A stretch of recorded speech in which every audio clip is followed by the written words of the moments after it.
Bom, nós temos muito a aprender com Joyce, né?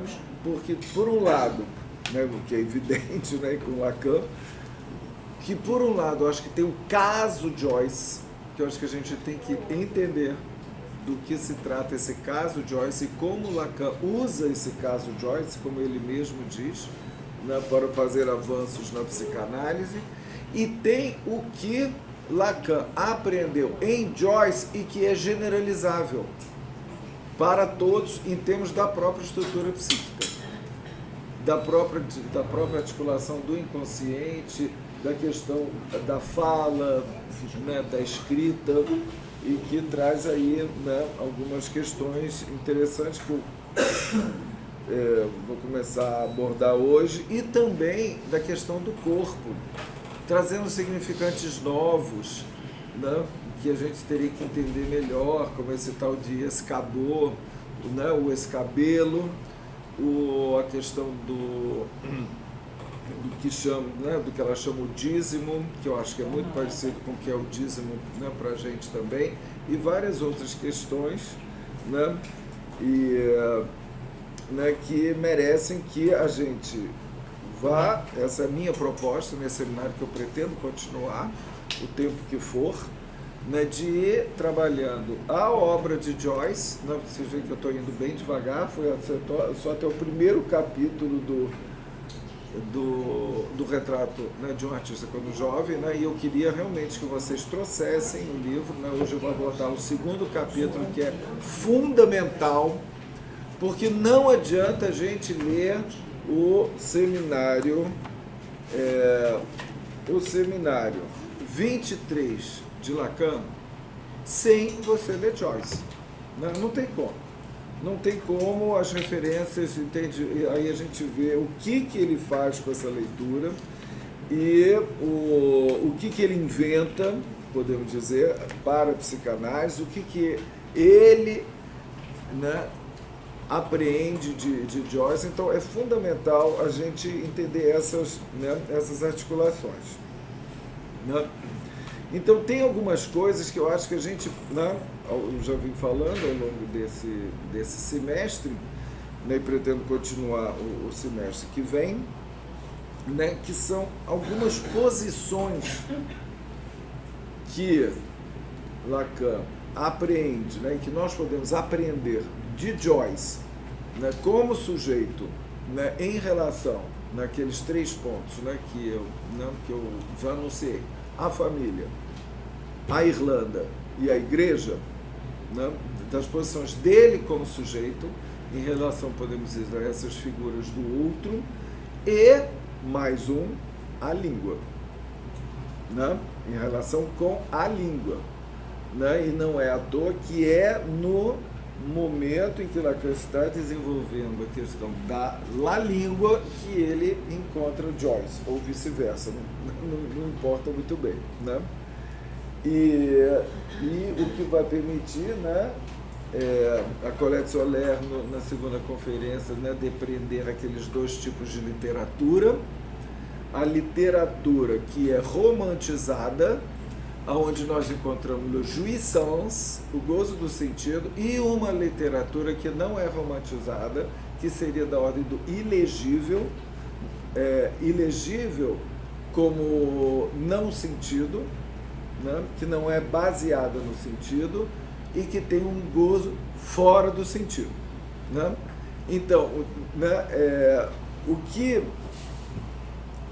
a gente encontra em Joyce seria alguns escritos correspondentes a essa literatura onde há o gozo do sentido, tipo romance autobiográfico, que a gente poderia chamar os textos antes de Ulisses, depois a partir de Ulisses e Finnegan's Wake, que seria o máximo daquela literatura, né, do sem sentido, né, do gozo sem sentido, né?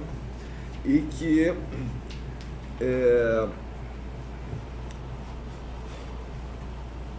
só que o que eu estou mostrando para vocês, né, e que a minha performance da literatura, da leitura bilíngue tentou mostrar também, é que a questão do som e da separação do som do sentido, ou seja, a separação do gozo de la língua de cada palavra de seu sentido, nós já encontramos esboços disso no Retrato de um Artista Quando Jovem, né? O exemplo que eu dei do kiss, do beijo, do suck, né? Dele se perguntando o que era suck, né? E ao mesmo tempo ele remete ao barulhinho, o kiss ao ruído do beijo, e algumas coisas que eu vou, né, apontando ao longo aqui do comentário do próprio texto. E que a gente vai encontrar isso ao máximo em Finnegan's Wake. Né? Bom, vamos ver se a gente chega depois um dia a falar sobre Finnegan's Wake. Né? E que vocês viram que nós tivemos, né, no Bloomsday uma banda irlandesa maravilhosa, tocando músicas realmente irlandesas, músicas que Joyce ouvia. Inclusive a música que deu origem ao nome Finnegan's Wake. Você conhece um pouco a história? Que é uma história do Finnegan's Wake, que é a história de um velório de um defunto que estava sendo, né, velado, e estava todo mundo bebendo, e aí cai o uísque em cima do defunto e ele acorda. Né? Esta wake é despertar. Finnegan é o nome do cara, o Finnegan's Wake. Né? É o despertar do Finnegan que faz o cara despertar. É o que ele diz, o músico, que o uísque, o significado de uísque é a água da vida. E ainda tem isso, olha que legal. E o uísque é a água da vida, é a água que ressuscita, que dá a vida. E você vê que a partir então de uma tradição, né, irlandesa, o Joyce faz, que pode ser romanceada, digamos, entraria dentro do romance, né? Ele faz uma coisa completamente, digamos, que vai para a língua e do gozo, né, do gozo sem sentido. E outra pontuação que eu queria fazer também, vamos ver se a gente chega nisso hoje, é como um tipo de literatura, que é essa literatura do romance, digamos, que romancia, literatura que significa, ela é uma literatura que não vai sem o corpo, enquanto a outra vai sem o corpo. Pode falar. O Lacan, ele fala no Seminário 20 que todo psicanalista deveria ler o Finnegan's Wake, que é disso que se trata a escuta de um psicanalista, que ele tem que captar ele só fala essa parte, eu estou dizendo, ele teria que captar do não sentido o que o paciente está trazendo. Quando ele coloca na mão do psicanalista, está na 51, mais ou menos. Ah, legal. Eu achei aquilo importante, eu falei até com a Glória, porque a Glória faz um trabalho disso. Né? Exatamente, é muito bom. Então, eu acho que a gente, quer dizer, a Colette Soler traz de uma forma bem didática essa separação das duas literaturas, né? Mas eu acho que a gente pode pensar em determinadas obras que nós vamos encontrar traços dessas dois tipos de, né, literatura. Essa coisa assim, não. Corpo, que eles chamam. O quê? Organização um pouquinho essa coisa que uma tem um corpo, uma é do corpo, entra a outra. Pois é, vou chegar a isso. Mas basicamente a diferença é o seguinte, é na questão da função do registro do imaginário. Porque o imaginário engloba o corpo e o sentido. No momento que você vai para fora do sentido, você vai se afastando do imaginário. Então o corpo vai junto. Né? E é isso que eu acho que Lacan vai começar a interpretar a partir do capítulo 2 do Retrato, que eu queria comentar com vocês hoje, que é o famoso capítulo, onde tem o famoso trecho, que eu vou, né, trabalhar aqui com Lacan e Joyce com vocês, que é o episódio da surra. Né? que foi comentado também pela colega Soraya. Bom, então vamos para o capítulo 2, que tem o Joyce já, né, mais rapazinho. Né? Rapazinho não, ainda está na infância, ainda não chegou na adolescência, exatamente, né?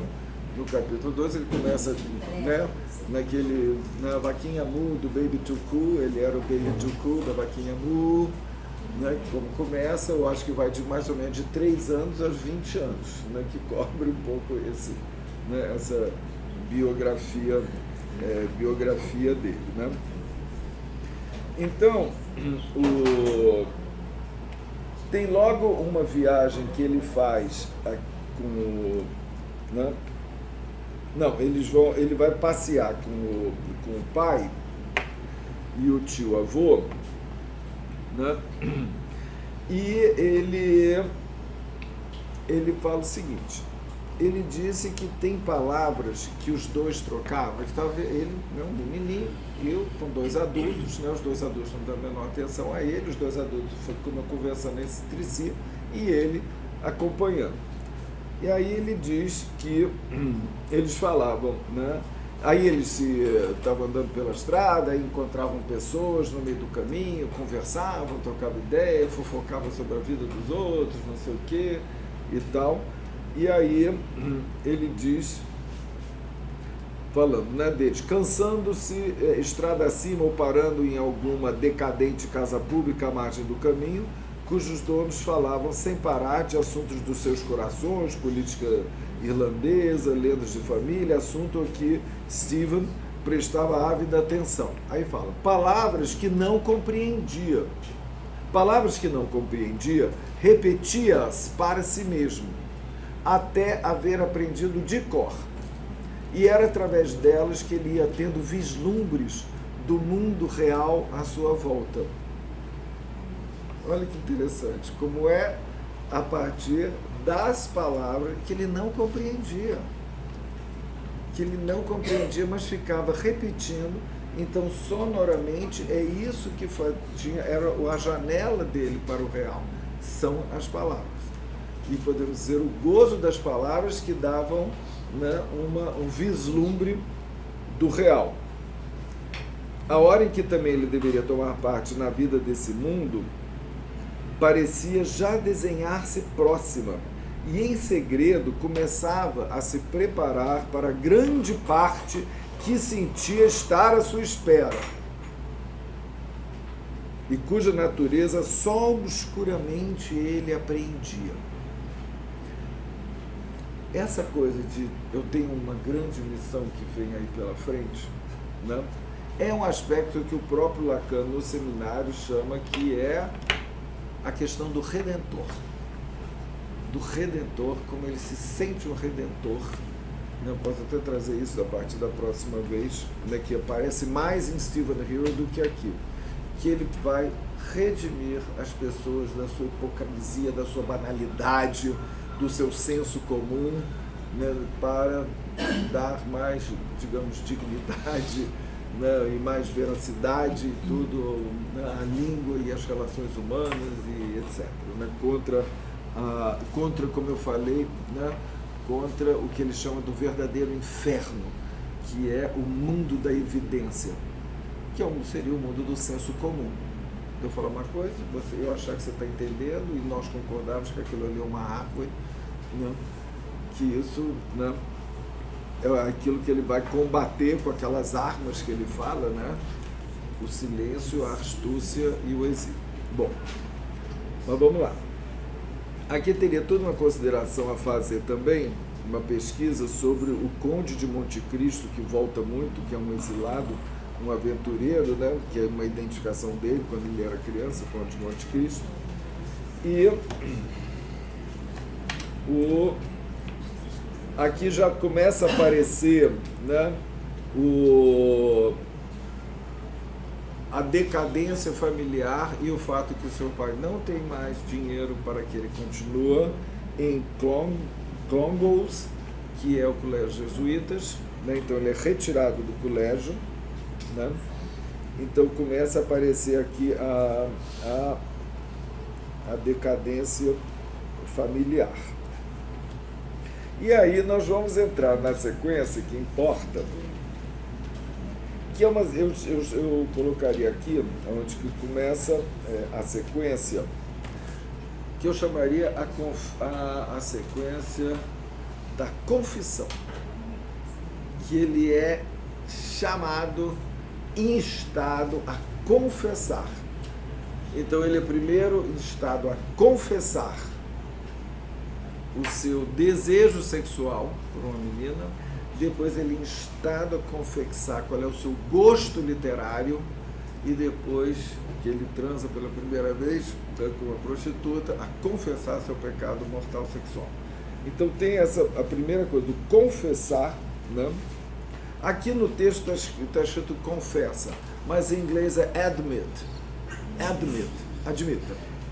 Mas tem essa coisa de, não acho ruim a tradução, porque tem esse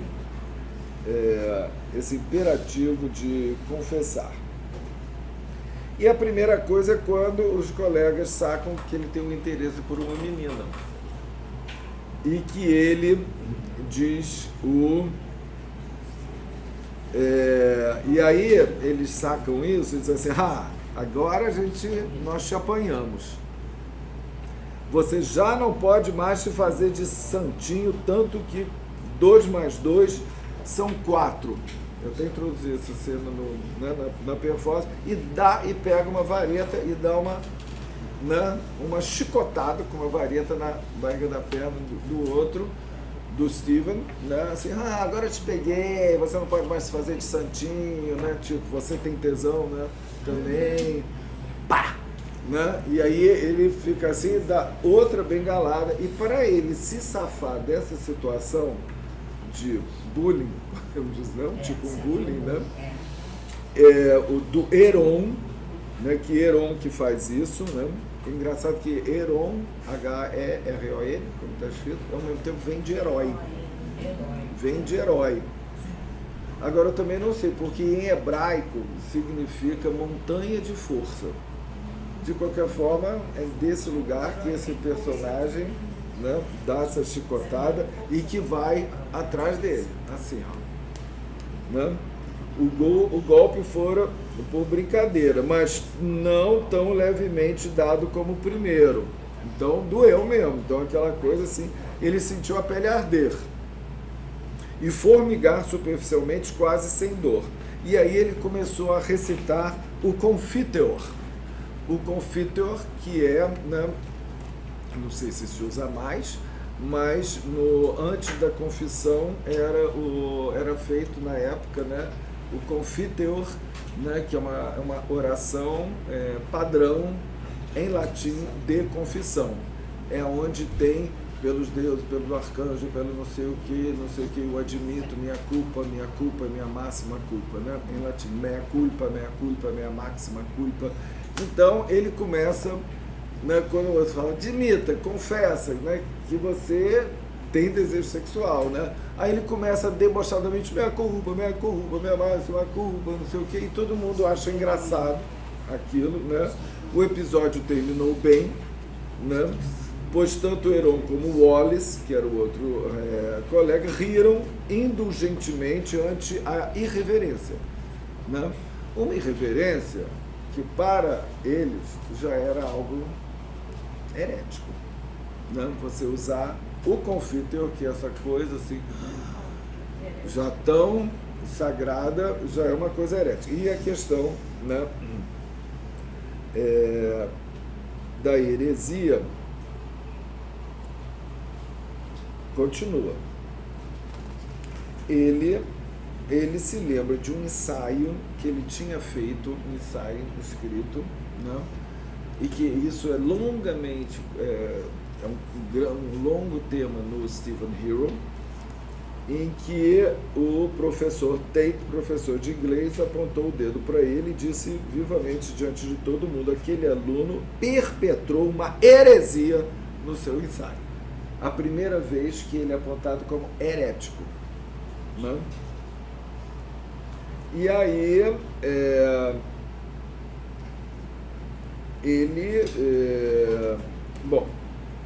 ele associa com isso e volta, e aí tem todo esse episódio, né, que, né, a questão era uma questão que ele diz, no ponto que a sua heresia, onde é que está? No ponto que se trata do Criador e da alma. Aí diz o professor, aí ele cita, sem uma possibilidade de nunca se aproximar mais perto. Então isso foi heresia, de nunca o Criador se aproximar, né, perto da alma do criado, né, digamos, né, do cidadão lá. E aí ele se corrige, ele diz, não, eu queria dizer sem uma possibilidade de jamais atingir, né? Ou seja, a emenda tentou, né, fazer uma emenda do soneto, mas não deu muito certo e ficou essa história do herege. E aí ele volta, né, dentro da narrativa dele, né, do vai e volta, o monólogo interior, lembra do herege, né, da sala de aula, ele volta então a narrar o que está acontecendo lá com os colegas, e aí começa uma discussão sobre estética, e aí eles ficam numa espécie de inquisição mesmo, quem é o maior escritor, e aí ele acaba tendo toda uma discussão, né, sobre Lord Tennyson, etc. E aí, então, isso passa batido, né? Fica uma discussão, quem é o... Né? Aí ele vem o pior, que pergunta para ele quem é o maior poeta. Aí ele fala Lord Byron. E Lord Byron, eu não conheço muito pela minha ignorância, eu fui ver o que é, mas o cara era da pá virada.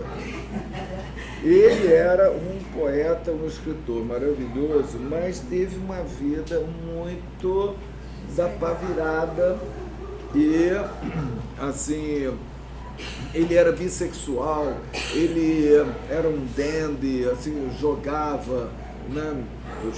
Perdia todo o dinheiro, fazia coisas emprestadas, era um beberrão, não sei o que, um grande boêmio. Aí ele era bissexual, foi amante do Shelley, parece, e aí casou com a irmã, né? Quer ler um pouco sobre ele aí? Então, esse cara, e ao mesmo tempo era um excelente escritor, um excelente poeta, só que não podia ser considerado por causa, né, de ser esse ser orgiástico, digamos, meio sem limites, não, né, no sentido dessa tradição local. Por exemplo, tanto que ele diz, né, todo mundo começa a rir quando eu falo Lord Byron, e ele diz, mas de que vocês estão rindo? Aí ele diz, de você, imagina, Byron, o maior poeta. É poeta apenas para gente sem educação. E vai, né? E aí, belo poeta há de ser ele. E aí começa a maior discussão mesmo entre eles, né? Aí o Stephen diz assim, o máximo que... Cala a boca aí, o máximo que você sabe de poesia é o que você escreve nas paredes de banheiro, né? Aqui está escrito lousas de área, né? Mas né, significa isso, é coisa de banheiro. E aí diz o Heron, em todo caso, Byron foi um herético. Aí volta, né? Ele é acusado de herético, Byron é herético. E aí ele diz assim, pode ser, aí ele diz assim, pode ter sido lá o que quisesse, diz Stephen, né? E aí ele diz, isso quer dizer que tanto se dá para você ele ter sido um herege? Como você vai dizer que ele é um poeta se ele foi um herege? Né? E aí começa, e aí eles vão acuando, né? E aí o outro diz, o Byron foi um homem à toa. E aí vem a ordem, né, do bullying. Agarrem esse herege. E aí começa a acusar. Já no outro dia o professor Tate te reduziu a propósito daquela heresia do seu ensaio. E amanhã eu vou contar isso para ele, que agora você está dizendo que é o Lord Byron. Né? Uma discussão assim, e aí E aí continuaram na discussão e começou, e o cara que já estava com a tal da vareta começou a golpear, o outro ainda pegou uma tira de palha no chão e partiram os dois chicoteando e dando gol, e batendo, dando pontapé e tal. Né? Um prendeu os braços e os dois outros começaram a dar uma surra nele. Né? E aí, debatendo-se, dando pontapés sobre as bengaladas chicotadas da tira, Stephen foi arremessado contra uma cerca de arame farpado. Né? E acuado ali, confessa, admita que o Byron não prestava, admita que ele não prestava. E sendo, né, é isso que foi a tal da surra, né, o episódio da surra. Vocês veem que interessante, a surra, ele defendendo uma posição contrária a tudo que era, né? Não, hoje a gente não pode imaginar as pessoas brigando por um gosto estético na escola, né? Será? Não sei, pode até acontecer, né? Mas era uma coisa muito importante. Ele estava fazendo uma heresia, era um absurdo ele né, dizer que era... Que nem é que veio um pouquinho sobre o Byron. Que já fez um resumo aí. Bom, ele nasceu em 1788, viveu até 1824, morreu com 36 anos, mas para ter uma ideia, no final da vida ele se juntou à guerra de independência da Grécia contra o Império Otomano, né? Muitas vezes era descrito como o mais extravagante e notório dos maiores poetas românticos. E ele, assim, teve relações sexuais com homens e mulheres, inclusive com a meia-irmã dele, né? E o primeiro dos escritores a descrever os efeitos da maconha. Então já viu.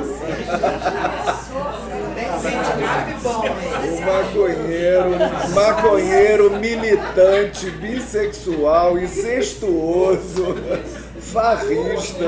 Ainda tem isso, que ele devia a todo mundo. E isso era um militante das independências. Primeiro prêmio de maconha.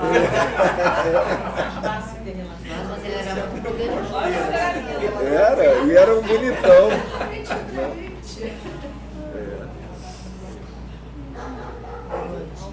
Muito bem. E aí, o que acontece? Que Lacan vai tomar impressionante, uma pequena passagem, né? Que diz, por fim, depois de se debater furiosamente, conseguiu se desvencilhar.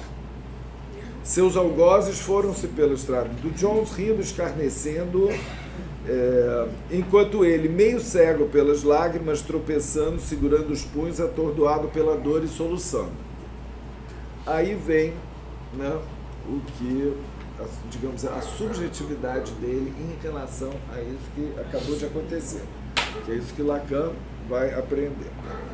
Ainda que estivesse a repetir o confiteor no meio da indulgente risada dos seus ouvintes, lembra o deboche, né, que ele estava fazendo? E as cenas desse malvado episódio passassem ainda agudamente às pressas diante de seu espírito, perguntava a si mesmo por que não continuava com ódio. Não, agora com ódio desses que o haviam atormentado. Não estava mais com ódio, não estava com raiva, né? Não tinha um afeto. E ele se perguntou por quê. Porque é de você, né? Qualquer pessoa normal vai querer matar os caras que fizeram isso com você, né? Ele não. E aí ele se perguntou por que não. Ele havia esquecido, né? Não havia esquecido a covardia e a crueldade deles, mas recordar isso não lhe causava raiva. Todas as descrições de amor feroz e de ódio que ele tinha encontrado nos livros pareciam-lhe doravante inventadas.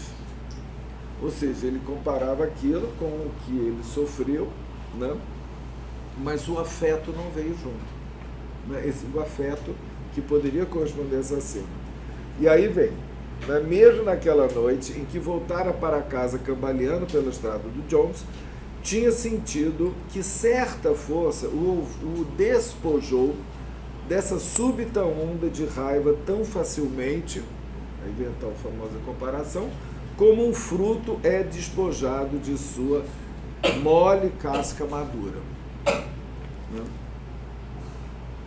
Então, é a partir desse, né, episódio, né, que Lacan vai tecer um longo comentário e até mesmo um diagnóstico. O diagnóstico dele, né, deixa eu ver onde é que está aqui.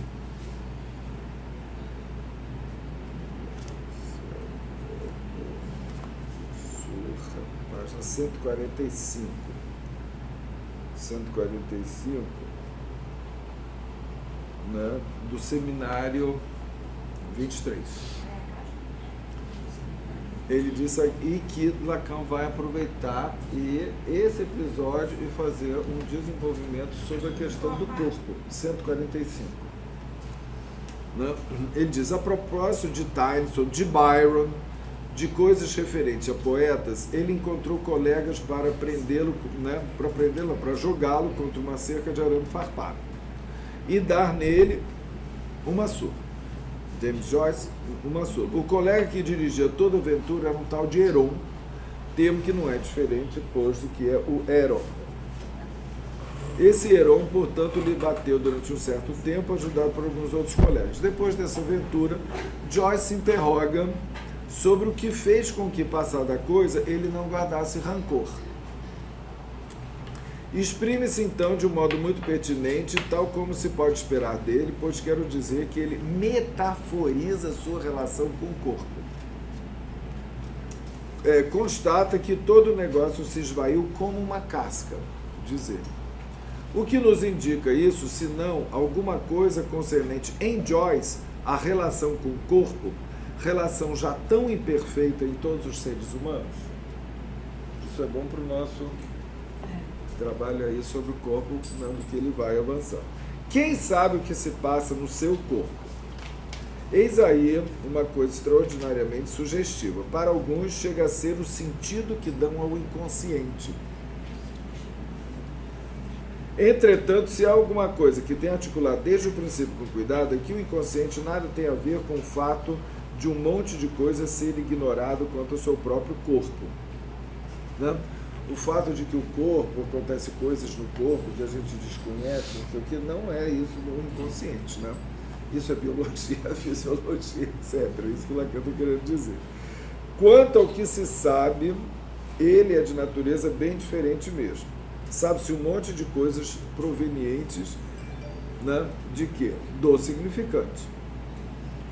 A antiga noção de inconsciente, não inconsciente freudiano, mas o que é não consciente, né? Unerkannt, apoiava-se precisamente da nossa ignorância quanto ao que se passa no nosso corpo.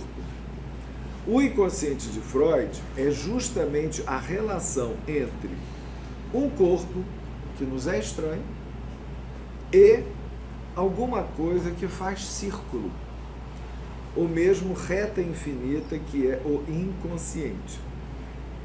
Essas duas coisas sendo de todo modo equivalentes à outra. Isso é só na topologia, que a gente até viu, não sei se lembram da aula da Ana Laura, né? Como uma reta, né? Você põe dois círculos, dois anéis juntos, e uma reta no meio, uma reta infinita, então, que vai se juntar no infinito, então, portanto, fazer o terceiro anel, né? Pode ser uma representação do nó borromeano.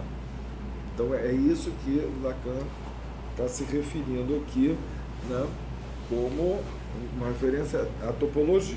Né? Aqui o círculo seria mais um anel, não é um círculo fechado. Né? Então, qual o sentido a dar ao que Joyce testemunha? Não se trata simplesmente do seu testemunho da relação com o seu corpo, mas da psicologia, se posso dizer assim, dessa relação. No final, a psicologia não é outra coisa senão a imagem confusa que temos do nosso próprio corpo. Mas essa imagem não deixa de comportar afetos, para chamar isso pelo nome. Tá? ao se imaginar justamente essa relação psíquica, alguma coisa de psíquico que se afeta, que reage, que não é destacado, o que é diferente do que Joyce testemunha, né? Então, vocês veem aqui que Lacan está ligando o inconsciente, o corpo e o afeto, né? Então, que o corpo não vai sem o afeto, né? Tanto que ele vai falar que a angústia, né, que é o paradigma do afeto, é corporal, né? E, então, que tem aí essa articulação. Então, ao se imaginar justamente essa relação psíquica, alguma coisa de psíquica que se afeta, que reage, que não é destacado, que é diferente do que Joyce testemunha, após ter recebido as cacetadas de seus 4 colegas. Em Joyce, só há alguma coisa que exige apenas sair, ser largada como casca. Né? Então, é o que ele vai dizer mais adiante, que isso significa, que ele vai interpretar, que o nó no anel do imaginário está solto. E que essa metáfora de ser largado como casca, o anel do imaginário está solto em relação ao simbólico real.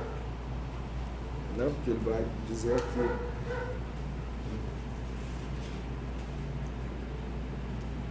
Aí, vamos ver, mas ele é muita coisa. Como eu disse, gosto daquela formulação da Colette Soler, né, que em Lacan, muitas vezes, há uma grande tese numa frase minúscula. Então, é claro que aqui já tem, né, várias teses. Aí ele diz assim, é curioso haver pessoas que não têm afeto quanto à violência sofrida corporalmente. Aliás, isso é uma coisa ambígua. Talvez isso lhe dê prazer. Aí ele se pergunta, será que é algo da ordem do masoquismo em Joyce? Aí ele diz, o masoquismo não está de todo excluído das possibilidades de estimulação sexual de Joyce. Ele insistiu muito a esse respeito com relação a Bloom, que é o personagem de Ulisses. Mas antes direi que o impressionante são as metáforas que ele emprega. Essa metáfora da casca sendo despojada, né, o fruto sendo despojado de sua casca. A saber, alguma coisa que se destaca como casca, dessa vez ele não gozou. Né? Esse gozou seria assim que ele poderia ter gozado de ter apanhado, masoquisticamente, não foi o caso. Dessa vez, ele teve uma reação de repulsa. Eis alguma coisa que é válida psicologicamente. Essa repulsa refere-se, em suma, a seu próprio corpo. E como alguém que coloca entre parênteses, que afasta a lembrança desagradável. Então, essa repulsa também diz respeito a uma repulsa do corpo. Então, ter a relação... Lacan tem... ele começa aqui, mas ele tem alguns desenvolvimentos ao longo desse seminário sobre essa questão do corpo, tá? Que é muito interessante, né? Em relação a ter um corpo, né? Aí ele fala, ter relação com o próprio corpo como estrangeiro é certamente uma possibilidade expressa pelo fato de usarmos o verbo ter. Tem-se seu corpo, mas não se é ele em hipótese nenhuma. Isso é uma tese de Lacan que vai permanecer. Nós não somos um corpo. A gente tem um corpo. Ao mesmo tempo é uma loucura dizer que temos um corpo. Ele vai mostrar isso de alguma forma, né? Tem-se um corpo. É o que faz acreditar na alma, e depois disso não há razão para se deter e acharmos também que temos uma alma, o que é o cúmulo. Né? Você acha que tem um corpo, né? Você não é absolutamente um corpo, mas a gente acha que tem um corpo. Daí para dizer que tem uma alma é um passo. Mas a forma de Joyce deixar cair, né? Laisser tomber, a relação com o corpo próprio é totalmente suspeita para um analista. pois a ideia de si como um corpo tem um peso. Tá? A ideia que nós temos de nós mesmos como corpo, de sermos um corpo e termos um corpo, tem um peso. Esse peso é precisamente o que se chama de ego. Né? Esse é o nosso ego. Esse peso de nós termos, de ter um corpo, de até achar que é um corpo. Né? E aí que ele vai mostrando, a partir desse indício, será que então Joyce não teria um corpo? Né? Teria o imaginário solto? Né? O Joyce não está nessa relação do ter, né? Está na relação do ser corpo. Né? Contraponto ter corpo e ser corpo. O Joyce fica nessa relação do sou corpo. Mas o Lacan diz assim, a ideia de si como um corpo. Esse como um corpo pode ser você ter um corpo, né? Eu tenho um corpo, eu não vou sem o meu corpo. Né? Né? Isso é do ego, ou seja, é do imaginário. Né? Isso não é para se jogar fora, é do imaginário, entende? Não é uma coisa, não é. Aí é que está, né? Também está muito condensado. Não é no sentido existencial da essência. Tá? Não há uma essencialidade do nosso corpo, já que ele é constituído pelo imaginário. Não é da ordem da essência, da substância, mas é o imaginário. Então tem uma consistência imaginária. Seria isso o self book? Book self. Como é que ela fala, né? De um livro, book self, a coleção do livro mostra que o Lacan, na verdade, mostra que o ego dele é um livro, é como se fosse um self-book. Self-book. Por quê? Bom, o Nádio já está adiantando, né? Porque o que é esse ego, né? O fato de você ter um corpo e até se achar um corpo, é porque você tem um ego, que é da ordem do imaginário. E é isso que te permite dar sentido, porque o sentido também é da ordem do imaginário. Né? Aí ele diz, se o ego é dito narcísico, é porque em certo nível há alguma coisa que suporta o corpo como imagem. No caso de Joyce, o fato de não haver interesse por essa imagem, né? Ou seja, de não ter ego, naquela ocasião, não é o que assinala que o ego tem nele uma função particularíssima? E como escrever isso no meu Novo Romiano? Aí, o que ele vai mostrar, né, é o seguinte, que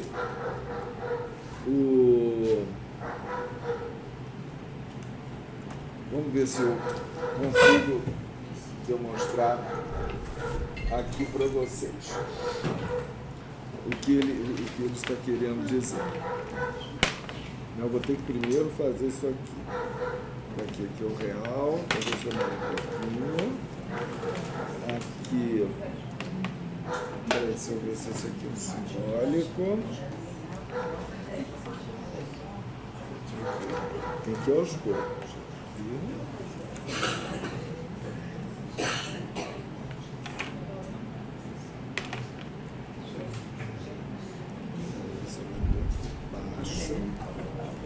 Está por baixo disso. Deixa eu tentar. Peraí, aqui está por baixo disso.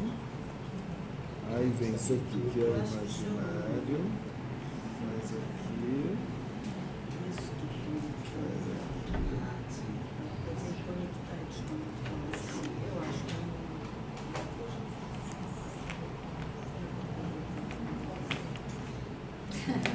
É exatamente isso. Peraí. Tem que ver se isso aqui está certo. Esse aqui está por cima. Esse aqui está por cima. Deixa eu ver se isso faz assim. Faz assim. Deixa eu ver.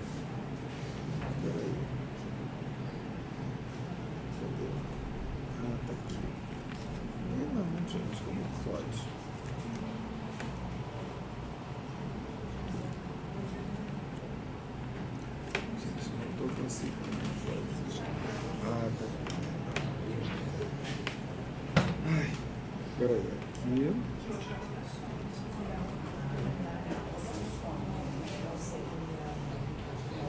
Alguém sabe fazer o nó borromiano? Eu não estou conseguindo fazer. Aqui, peraí, tem esse aqui, esse daqui por cima. Esse daqui. Aí tem aqui por cima. Ah, é porque está solto. Isso aqui está solto. Esse aqui vem para cá. Faz aqui. O que ele mostra é que esse é a questão. O Joyce tem isso daqui solto. Tem dois que fazem nó e um está completamente solto, tá? E é por estar o imaginário estar solto que vem então um outro e que faz. Vou tentar trazer um pequenininho para mostrar, para amarrar aqui para você, porque esse já está solto. Quando ele mostra aqui, ele já está solto. Então, é o fato de estar solto que vem um outro aqui, que é o sintoma do quarto nó, que vem então amarrar o imaginário ao simbólico e ao real. Né? E que ele vai dizer que a partir disso, Joyce se constrói um ego. Só que isso daqui que ele vai chamar o santoma é feito pela escrita, pela arte de Joyce. Essa é a grande tese, então, de Lacan, que é a arte de Joyce que vai compor esse quarto nó, o nó que rateia. É isso, por isso que eu não estava conseguindo fazer. Copiei exatamente porque está solto mesmo. Está solto. Está solto, e aí vem o sintoma e que amarra. Isso daqui amarra eles três. Né? E o que ele vai, na verdade, né, como que ele vai construir esse ego, né, não é através do imaginário e do sentido e do gozo no sentido como os comuns dos mortais, digamos assim, mas através da sua escrita, da sua arte sintoma, do seu sintoma, né, propriamente falando. Então, ele diz, olha, o imaginário, ele desliza exatamente como que acontece com Joyce depois de ter levado aquela surra. Ele desliza, a relação imaginária não acontece. Então,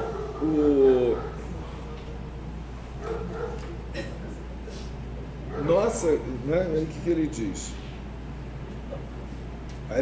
Aliás, isso leva a pensar que se Joyce era tão interessado pela perversão, talvez fosse devido a outra coisa. Talvez, depois de tudo, na surra, isso lhe causasse repulsa. Não era, talvez, um verdadeiro perverso. Perverso aqui é que ele volta a perguntar, será que então ele era masoquista? Que ele gostou de apanhar? Que ele gozou? Aí ele está dizendo, não. Não, porque o que ele teve não foi gozo, foi repulsa.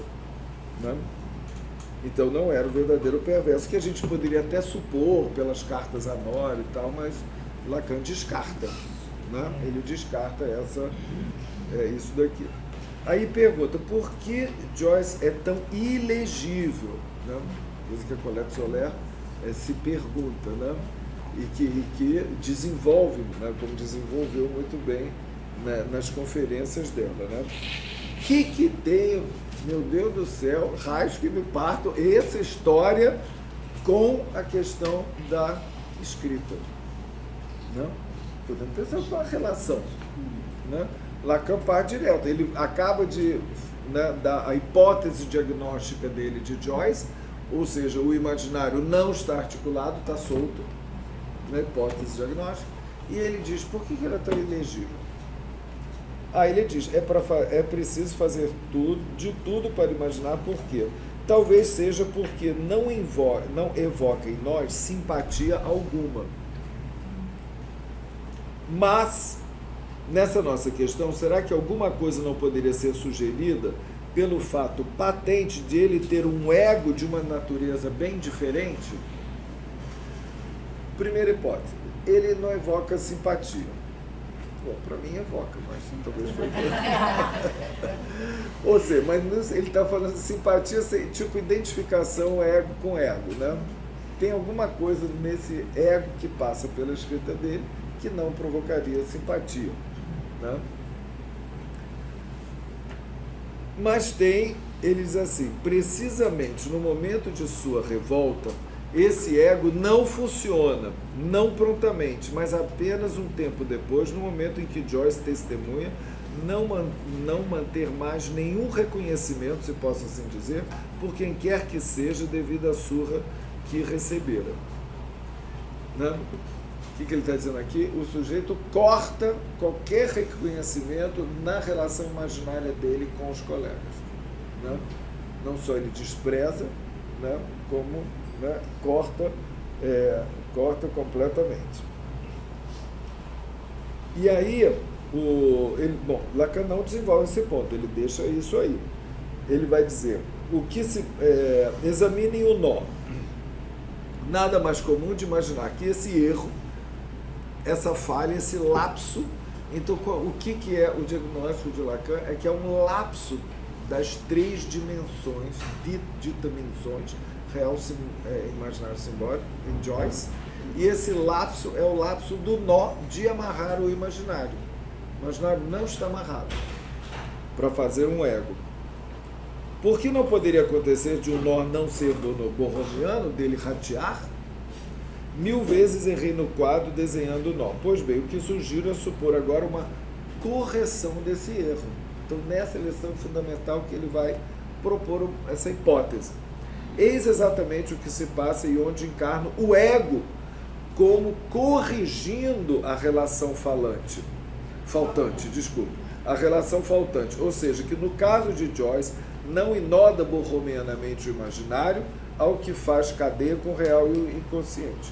Por esse artifício de escrita, recompõe-se, por assim dizer, o nó borromiano. Então, essa recomposição da escrita, que é o próprio sintoma de Joyce. E é esse sintoma de Joyce que faz com que ele tenha um ego e que ele seja ilegível. Porque é um tipo de literatura sem o imaginário. Porque é um tipo de literatura que já não é sem o imaginário, porque tem algo ali que enodou, né? Mas não é a partir do imaginário essa escrita, como seria uma escrita, eu diria, aonde o corpo é sustentado pelo imaginário.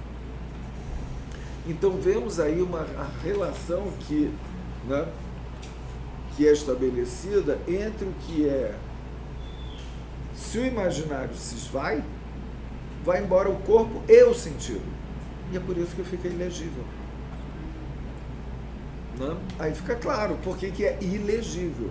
É ilegível porque não faz sentido. Não? Como o próprio Lacan muitas vezes é ilegível também, que a gente tem esse grau de ilegibilidade. E o Lacan chegou a dizer, os meus escritos são para não serem lidos. Não serem lidos, ou seja, ele está apontando que há algo do ilegível que tem seu aspecto enigmático. Né? É o enigma, né? Ele vai falar, né, do Joyce aqui como algo da ordem aí algo da ordem do enigma, né? Que é uma coisa aí importante.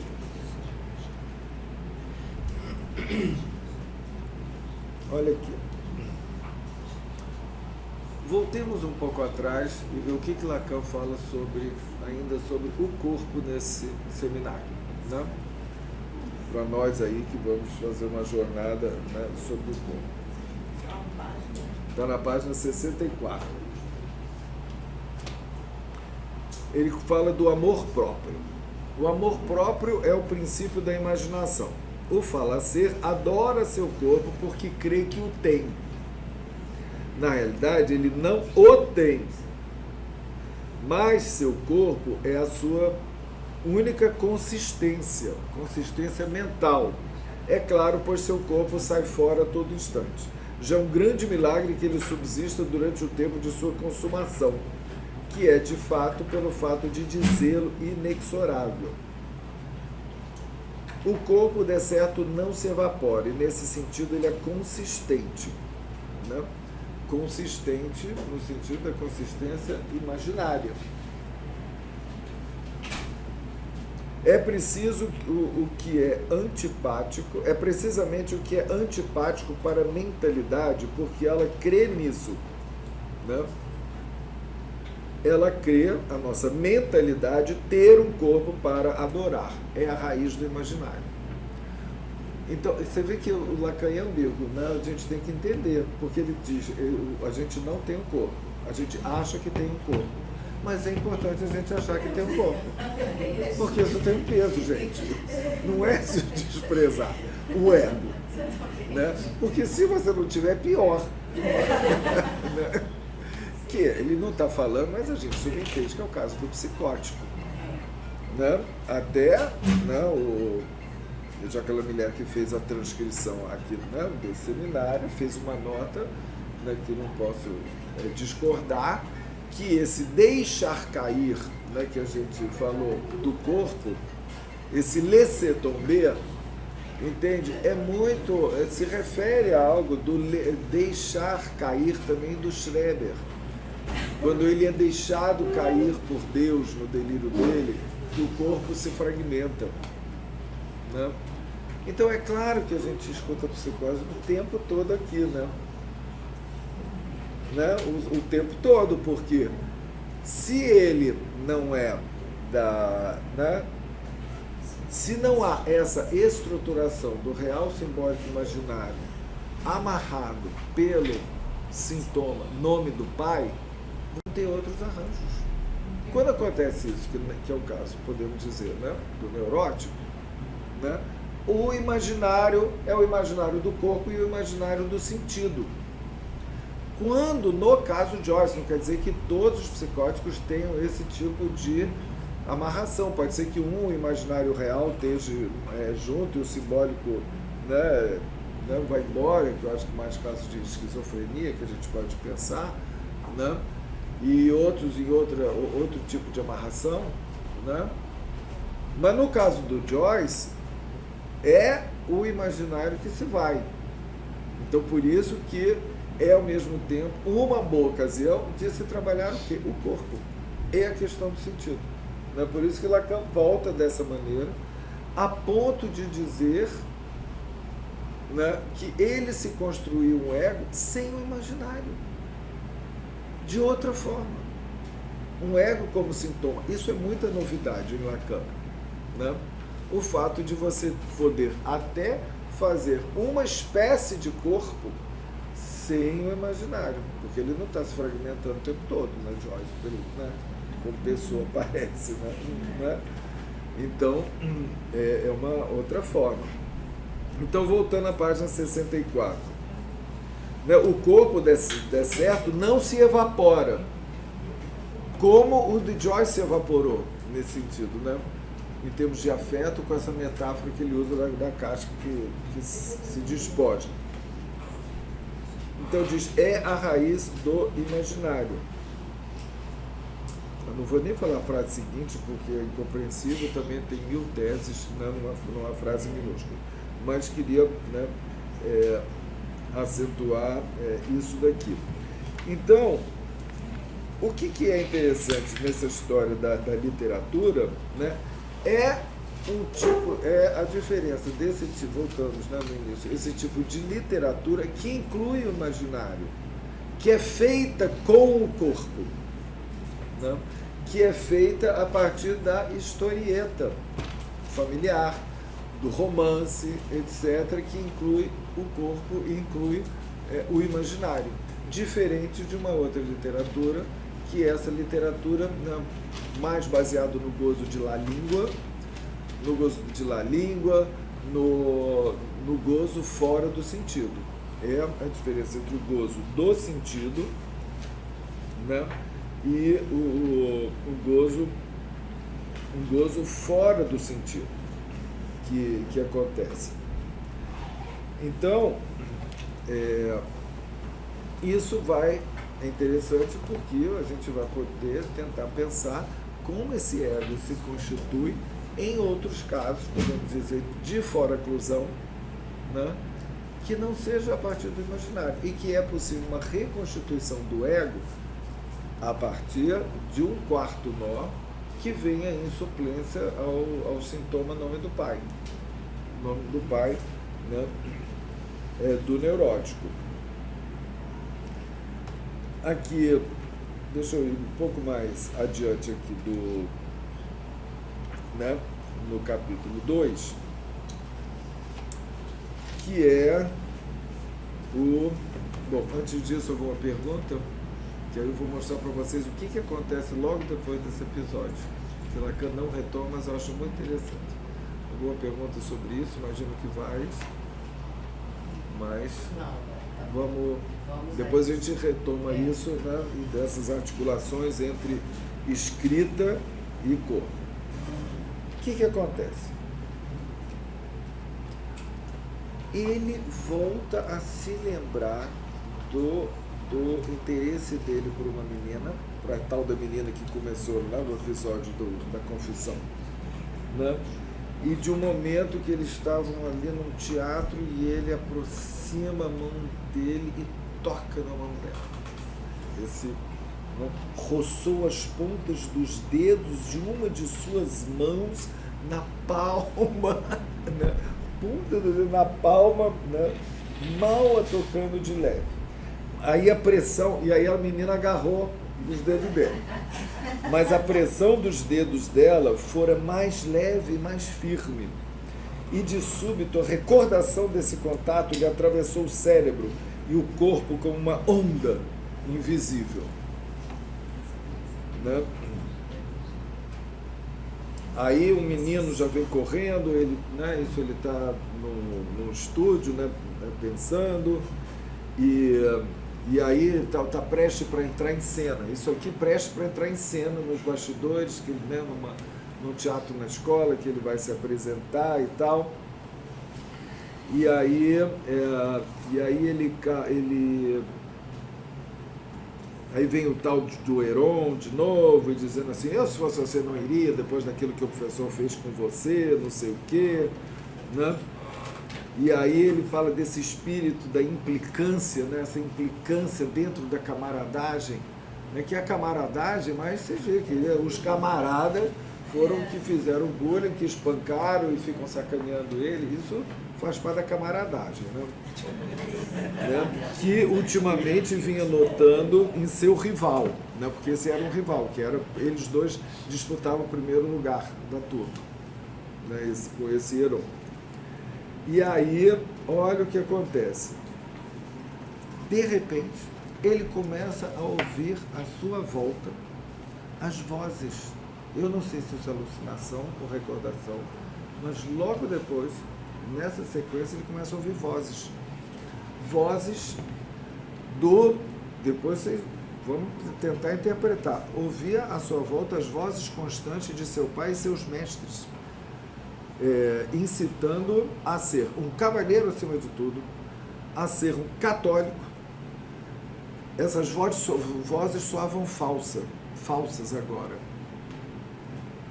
Aí o ginásio se abriu, né, tipo recreio, aí ouvira outra voz dizendo, seja forte, viril, sadio. E outra, seja sincero com seu país, ajude a levantar a sua língua, a erguer a sua língua, a sua tradição. Aí uma voz que veio do mundo profano, uma voz mundana, que disse, reerga o seu pai, a condição decaída do seu pai. Olha o pai decaído aqui, depois a gente ainda nem abordando a questão do pai decadente, né? Reerga o seu pai. Olha que coisa interessante, essa ordem, que eu acho que isso pode nos ajudar a pensar o paradoxo em Joyce, que é a carência que Lacan aponta. É, por um lado, a carência do pai e, ao mesmo tempo, ele é sobrecarregado de pai. Com isso daqui, com essa ordem, com isso, essa frase que, ao meu ver, vem do real, não sei se tem um estatuto de alucinação ou não, mas ele diz: ouvia vozes, ouvia à sua volta as vozes. Será que é metáfora isso? Será que é alucinação? De qualquer forma, ele diz: ouvia vozes. Então, sei lá, você acha que não era voz? Não, eu acho que é no sentido de... Voz da consciência. As vozes faziam efeito, a voz da consciência, a voz da moralidade, que foi muito impressa ali. É ambíguo. Aqui está dizendo as vozes do seu pai e dos seus mestres. E dos mestres, E daqueles depois que dos colegas. impuseram. Pois é claro que o superior, o nosso superior, que é a voz da consciência, Superiorígeno. é um índice do real para todo mundo, né? É um índice do real. Os imperativos, eles vêm carregados de gozo. Esses imperativos como significantes mestres para todo mundo. Então, bom, pouco importa se é ou não, mas bom, tem um cunho, todo imperativo superegóico tem esse aspecto de um real, do gozo, tanto que Lacan vai dizer antes, né, goza, né? Tem essa coisa que você tem acentuado muito sobre a importância para ele do sonoro, né? Que a gente sabe pela química, a voz da mãe escuta, né? Frases, né? Os ditos ficam aí. Usa esse modo, eu escuto a voz da minha mãe. Então, é como, eu fico pensando, entende? Nós temos um certo pudor de falar que ele é psicótico, né? Ou de comparar algumas coisas com fenômenos psicóticos. Mas por quê? Eu também não sei por que tanto pudor, mas... não? Porque Lacan não falou é psicótico, ele se pergunta por interrogação, mas ele fala de fora inclusão, né? E não deixa de ser muito semelhante ao que o próprio Lacan disse, se não me engano, lá no seminário 3, que as alucinações verbais são como placas de indicação da onde o sujeito deve se dirigir. Setas. Como falta grande, que indica o caminho. Dos atalhos para aquele que não tem a estrada principal, que é a metáfora para tudo. Exatamente. Por falta da autoestrada, que é o nome do pai, O nome do pai, eles vão o pelos sujeito atalhos, vai por pequenos atalhos, indicados, né, que são indicados pelas alucinações. É uma metáfora bem interessante isso. Gente, isso aqui me parece também algo desse, que vai dando uma indicação para ele, né? É ao mesmo tempo... Agora, é ambíguo, porque ele ouve e diz soa falso, mas ouve. Ele nega. Ele diz soa falso. Então, olha que... Então, acabou. Então, tem isso. Então, isso soa Ajude falso, a erguer a sua língua e a sua tradição. Não é isso que ele vai fazer? Quer dizer, ele vai fazer o oposto disso, né? Não vai fazer com a língua irlandesa nem com a língua inglesa. Ele vai atacar a língua inglesa. E aí tem soerguer a condição decaída do pai, mercê de seus labores. O que ele faz? A gente, se ele está diante da carência do pai, será que a missão dele, assim, digamos, não é sobrecarregar o pai, esse pai decaído? Talvez tenha alguma coisa aí para a gente, né, nos ajudar a pensar que tem esse imperativo que me parece importante de erguer a condição decaída do pai, né? Aí tem proteger os outros contra os erros ou livrá-los dele, né? Conceder dias livres, aí vem outras coisas, né? E aí ele acaba dizendo: der ouvido a tais vozes apenas por pouco tempo, e no entanto só era feliz quando estava longe delas, muito distante de seu apelo, sozinho na companhia dos camaradas fantasiosos, fantasmais. Então tem alguma coisa aí, se a gente for ver a sequência, tem momento que o imaginário se esvai, né? E o encontro, volta o encontro aí, né, sexual, digamos, né, representado, né, pelo dedinho, né, e a palma da mão da menina, e aparece aqui essa invasão de vozes, invasão desses imperativos categóricos que vão dizendo o que ele deve ser, significantes mestres com os quais ele deve se identificar, né, que aparecem. E aí, qual a relação dele com esses significantes? Isso que é uma coisa da gente pensar, né? No neurótico, o S1 é uma voz imposta. É uma voz imposta, né? É uma voz imposta, vem do outro, né? Como uma ordem, então tem esse caráter, né, super egóico. Como os significantes mestres que nós vamos tentando também nos despojar em uma análise. Os significantes mestres que nos são indicados do que você deve ser, que a gente acredita que vai seguindo e fica em conflito com tudo aquilo, até que você consegue, de uma certa forma, a partir da análise, se deslocar disso, né? Poder sentir um pouco mais livre em achar que começa a soar falso, né? Começa a soar falso, não é bem assim, não, né? Será que isso sou eu? Não, não é bem assim, né? Então, o que é interessante é o que ele faz com isso, né? Que é porque os significantes mestres no neurótico, com seus imperativos categóricos, eles têm uma injunção de gozo, eles são mortificadores, né? Nesse tu és, né? Esse deves ser forte, viril, sadio, reerguer seu pai, erguer a língua, né? Mas ao mesmo tempo, né, no caso do neurótico, aqueles significantes, apesar de funcionarem como um sozinho, S1 sozinho, eles se articulam a cadeia e o sujeito pode deslizar e se desalienar, né, desses significantes. No caso da paranoia, se nós formos pensar, o sujeito em relação a um significante mestre determinado, ele é retido, né? O que eu desenvolvo lá no meu livro da psicose lá social. Ele é retido por aquele significante que vira um significante mestre com o qual o sujeito tem uma identificação imediata, que não é mediatizada por todo o resto dos outros significantes, que não desliza tanto. O sujeito é aquilo, né? É aquilo, e muitas vezes tem um sentido messiânico de eu tenho uma função, né? Deus me deu a missão de ser presidente do Brasil, por exemplo, né? E aí entra aquela coisa messiânica, né, do paranoico, né, que tem que atacar todos que são contra a missão, né, armar todo um exército que vai sustentá-lo nisso, né, e que vai ir naquele sentido, né, e tem algo do redentor. Na saída paranoica, eu diria, ou da relação do paranoico com o significante mestre ao qual ele está retido. Temos isso em Joyce, do redentor, ou não?